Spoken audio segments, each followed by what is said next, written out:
Welcome, everybody, to Break Road 35 International. Glad you could be with us today for part two of our presentation, The Psychology of Sales and Marketing. Today, we're going to focus on a little more of the team building aspect of it all.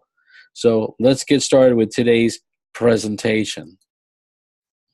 All right, first of all, it comes down to attitude and activity. Now, you see a refrigerator on your screen. What does that have to do with attitude and activity? Well, if you're hungry, it's a great attitude if there's food you like in there. If not, not so much of a good attitude. But that really has nothing to do with this slide. But you'll see where we get to in a moment. But we need to leave that refrigerator up there. So how is your attitude when it comes to your daily business grind? Are you really ready to work? Are you even working that day? We'll talk about that as well. Are you self-motivated?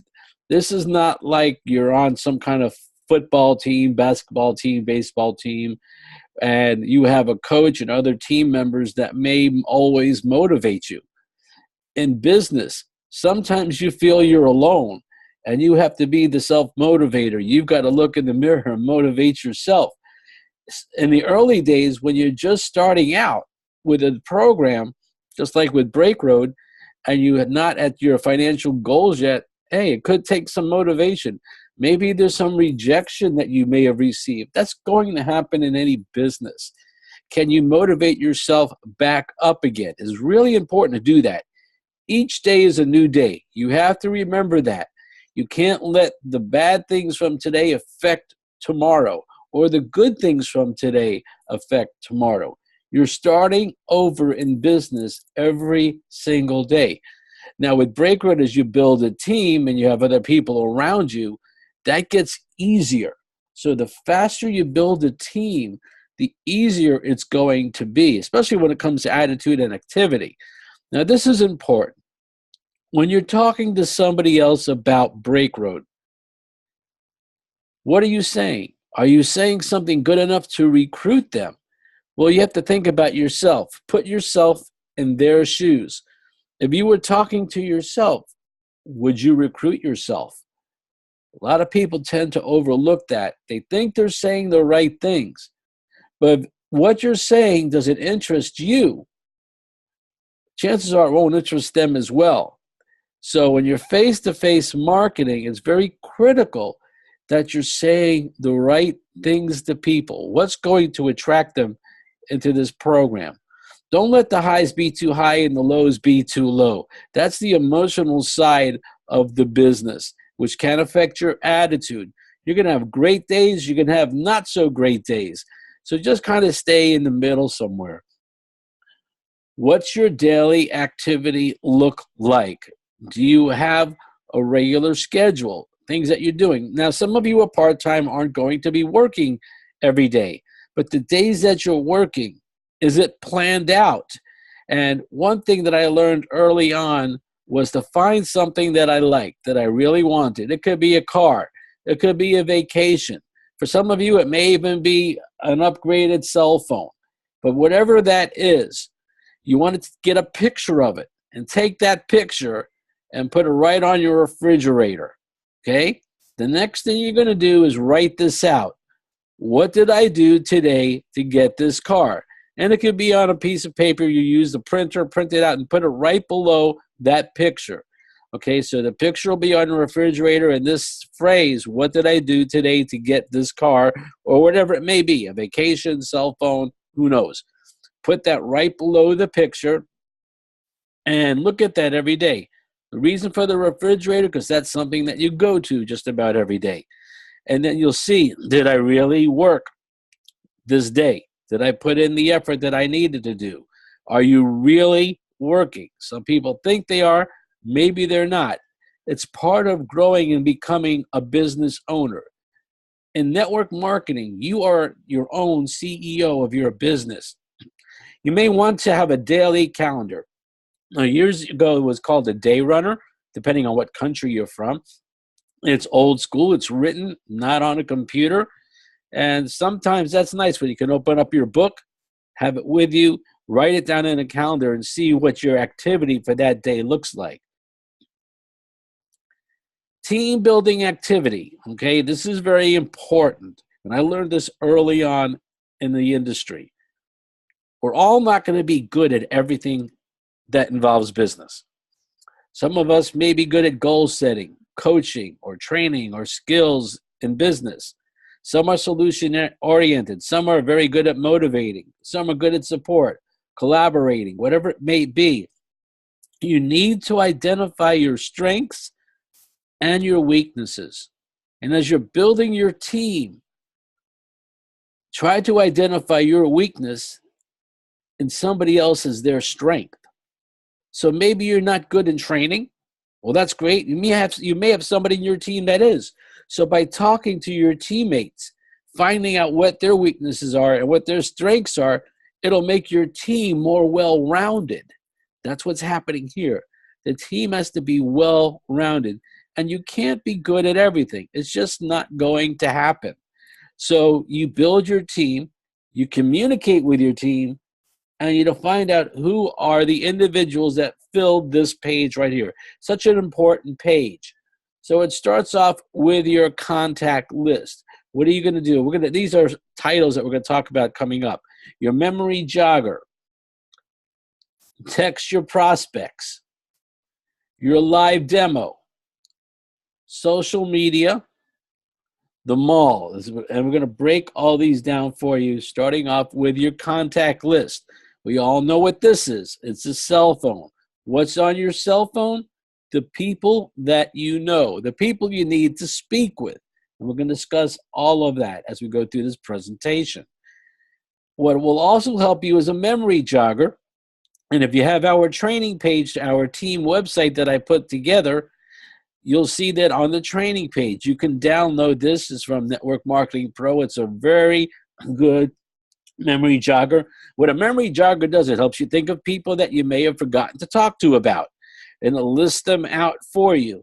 And when you'll see through the rest of the memory jogger, you're going to write down their name and their phone number, and then you're going to contact them, either a phone call or a text message, depending on what you prefer to do and your personality and how you like to work business. When it comes to texting your prospects, which is something that everyone really should do, it's easy to do. I did this in an exercise a few years ago, and we had one guy there, within 5 minutes, set 10 appointments through texting. And it's just an amazing thing to do. So you're going to text somebody, really general text, let's get together this week. And then after that, they respond, okay, what day is good for you? And you can give them a couple options. It's the option of choice close is what it was taught to me as. And that would be, what day is good for you, Monday or Wednesday? You don't want to sound like you're too free, like you're available every single day. And then what time, and then when you get a day, what works for best for you? And then you can give them a couple times, 4 p.m., 7 p.m., whatever. You just work it out. And if neither one of those times work, come back with 2 more times, always 2 choices. And then you're going to have a meeting place somewhere that's kind of close to both of you. So let's meet at, and I'm not going to mention any business name. We're not going to advertise anybody here, but let's meet at a certain location, a coffee shop, whatever it may be, someplace that's popular that people go to. And the reason being, I like to go to places that are busy, because when I'm talking to these people, I'm pretty loud, and I want other people to overhear me. The noisy people, the nosy people, and maybe they're interested as well. You could be prospecting people from other tables just because you're talking a little bit louder. They may hear you, especially the tables around you. But let's meet at whatever, a coffee shop, and give them the name. When you get together, begin regular conversation, just like you would as a friend. You don't want to get rushing right into business right away. And about 15 minutes into your regular discussion, you say, hey, Mike, you can use his name, Mike, I really value your opinion. I just got a position with a company, and I need to do demos. I was hoping I could practice on you, and you could tell me how to improve. What you just did is an appointment, but yet you're telling them I value their opinion, and maybe they can help you. Friends like to help friends, and they'll listen. You don't need to do a lengthy demo, but enough to cover all the information, break down the pads. And you can even say, if you're a guy, you can say, this is kind of weird, kind of strange, but this is something that men are doing. And I need to help other women know about this. And then when I'm done with this presentation, I usually ask them this. It's not written down. Do you know anyone that needs to see this presentation? What you started to do there is create their contact list. Do you know 3 to 5 people, maybe say it that way, that need to know about this presentation? And you can help me out. Sometimes they'll say they're family members, they're friends. Or you could even come back and say, why don't you join me? We work this together. It's kind of a lot of fun. There's things I didn't know about, and I'm learning all the time. Then you're prospecting that individual. So now when you're doing your live demo, there's me, and I was in a t-shirt at my house, and all of a sudden my brother-in-law brings a friend over. Wasn't expecting to do a live demo, wasn't dressed for it, but who cares? It's the content. And we were there sitting, this guy's a business person, and so we're sitting there doing the demo. Now, our demo is very powerful. The more demos you do per week, the faster and bigger your business is going to grow. You got to get out there. You need to practice with your friends. I just showed you one way that you can practice with your friends through texting. Technically, you're not really practicing. You're doing the demo. Lawyers and doctors, they call their field a practice. They're constantly practicing on their clients. Well, guess what? You're practicing here with your friends, but you're also doing your business at the same time. How many demos are you doing a week? If I said you can make $300 or $400 a demo, would you do 3 or 4 a week? Probably would. Well, guess what? A demo could be more than $300 or $400. If they sign up, you bring in a leader, it could lead to thousands of dollars. That's how you need to think. The next person you talk to could be your superstar that can bring in 1, 2, 3,000, 5,000 people or more. So the more you do, you're investing your time in your business. Become a leader and do them for your new teammates. Okay, what I'm talking about, do the demos for your teammates and their prospects. They're learning on the first few days. They may not know how to do a demo. Personally, me, I wanted to learn how to do a demo the day I got started, but we didn't even have any product at the time yet. It was early on in the opportunity. But anyway, you want to do the demos for your team. If you sponsor me, you want to get me in front of 5 to 10 of my friends, and you're going to do the demo. And then what's going to happen through the process of duplication, they're going to do the same thing for the people they sponsor, because you can't do everybody all the time. But if you can do it a few, they do a few. Before you know it, your team is doing 100 demos a week, then 200 a week. And that's because of the volume of all the teammates that you have. Grow to larger meetings. You may start off at a coffee shop, then move into somebody's house. I'm not moving physically, but move into somebody's house. People say, I got to move into somebody's home. No, don't worry about that. Talking about doing the presentation in somebody's house. Maybe your house, person on the team. You can rotate different homes and everybody join together. They're called joint meetings, and get the people there, because you're going to get to a larger crowd. Eventually, you may be at a larger place. I know in certain places in the U.S., if you're there, you can look at IHOPs. If half the people order food, they don't charge you for the room, and usually they don't charge you anyway. And you can get a meeting place to hold 30, 40 people and not have to pay anything. There could be a Denny's has a meeting room as well. I know in certain countries they have McDonald's and fast food places. Others, I'm doing some advertising here. Well, anyway, they have a place in the Philippines called Jollibee that allows people, they can sit up to 50, 60 people in these rooms. And then if they charge a fee, the people that are on the team maybe should chip in like $5 for the meeting. The guests are free, and always the guests sit up front. Now, obviously, if it's in houses or meeting places that don't charge, it could be churches as well. If they don't charge anything, you don't need to charge anybody. The key is it's going to go to larger groups. It's going to get to the point where you're going to have the new people, the guests sit up front. Maybe you sit them all together. You sit with your guests. We just did a meeting last month in the Philippines here, and over 110 people showed up. And obviously, for the demo, what I did is I pulled everybody closer around the table, okay? Because the guests sit up front.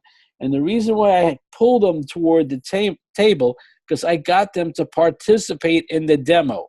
I wanted them to touch each of the pads with the absorbency test. See that their pad is wet, our pad is dry. I wanted them to see the layers. And they would sometimes even pass the layers around. So they took away our top layer, which was layer number 2. It was totally dry. They're amazed. It blew them away. And then you explain the benefits of the negative ions. It closes them. You should have at least a 90% success rate or higher on your demos. They're really that powerful. Social media is about posting. It doesn't happen overnight. People may not comment on your posts. I have on the training page a video on how to join groups and post in groups. You also want to create your own group and have your post pinned to the top. So when people go to your group, they see your post. And I've given everybody graphics. We'll talk about in a moment, graphics that you can use, constantly updating them. And the company, those that are watching this video, may have already happened. They're going to be creating through their creative team, which is very talented, not videos, but graphics actually, and videos for us that we can use on social media, emails, as well as maybe even talking with somebody face-to-face by going online and showing them the material. So that's all coming soon. Some of you watching this later on, it's probably already here, but that will be coming our way very shortly. It does take repetition.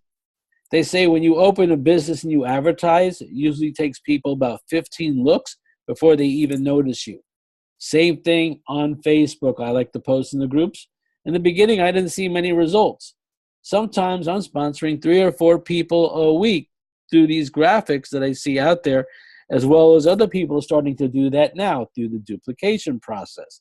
So it does take time to get noticed. Be patient. Business is about being patient. Success doesn't happen overnight. If you want to make what a doctor and a lawyer are making, guess what? They got to put in years. Well, it doesn't take years here. Now, to reach your goal of 6 figures a year, it could take a few years. But are you going to get there with your current situation? And I'm talking mid-6 figures. Some of you can do that. And it's being done in the industry. This industry has created more millionaires than any other industry in the world. Now, will your post attract people? Again, we're kind of doing that for you, getting it out there. Would you respond to your post? If you're reading your post and you don't like it, why are you posting it? It's got to be able to attract other people. Use large graphics to capture someone's attention.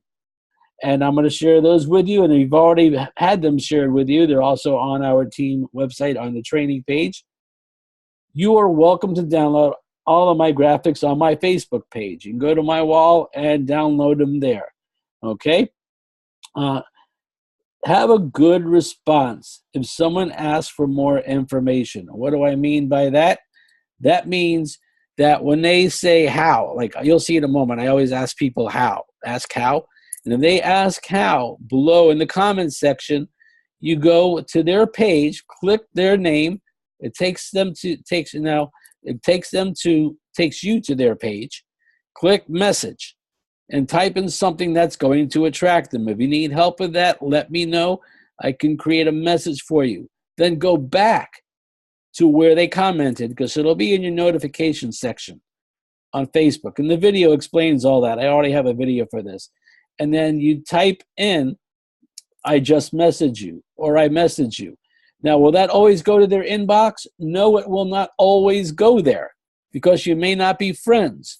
So they may have to go to where they usually check their messages, Then click message requests. Again, click message request, which is to the right of where the regular messages are.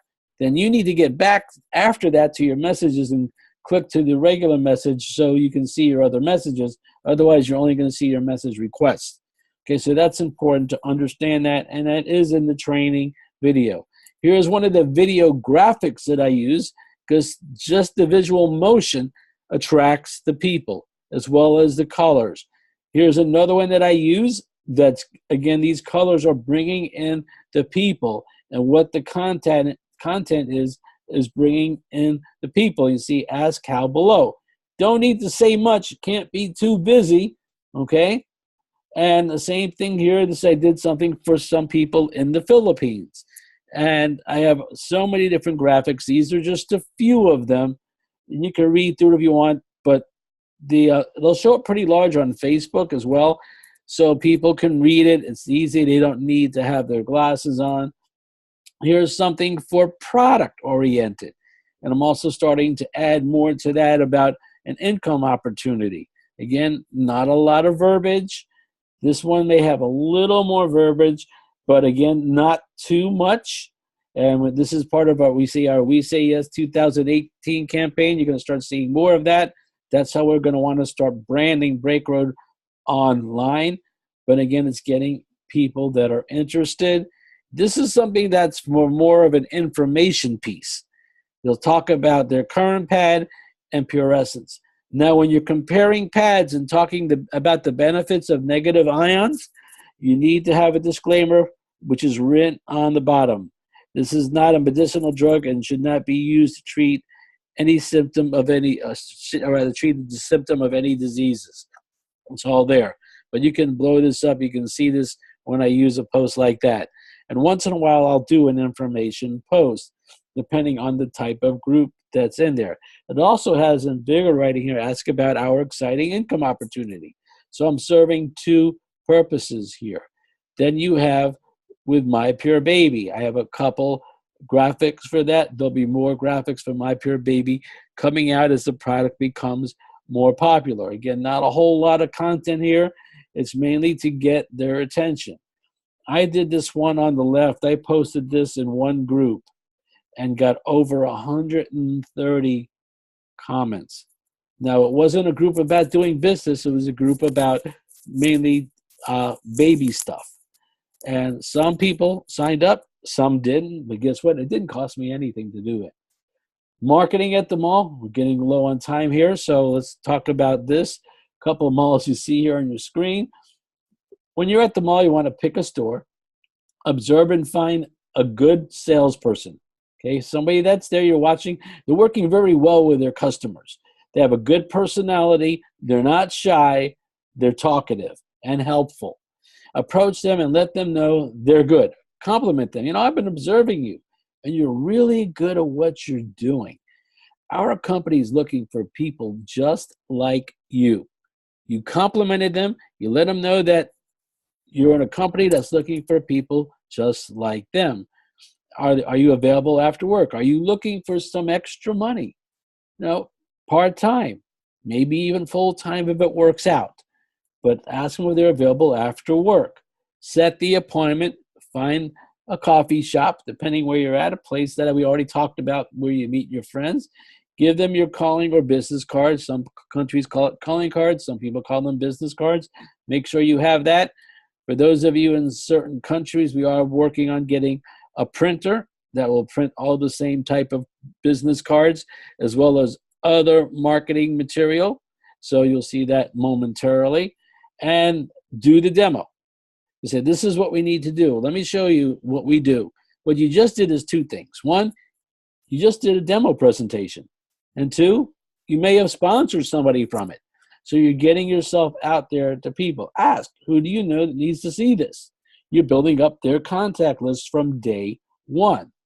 Advertising is critical here, okay? And one of the best things you can do, your car is your office. How many people are using their car as an office? I know in the Philippines here, I hardly ever see a magnetic sign. And there, maybe you can put your picture, and you could have two, one for product, you can have one for the income opportunity, depending how you want to do it. And you can put down there, exciting income opportunity, call for more information, up to 9 ways to get paid, with your, maybe a good picture you have of yourself, and with your name and your phone number, cell phone.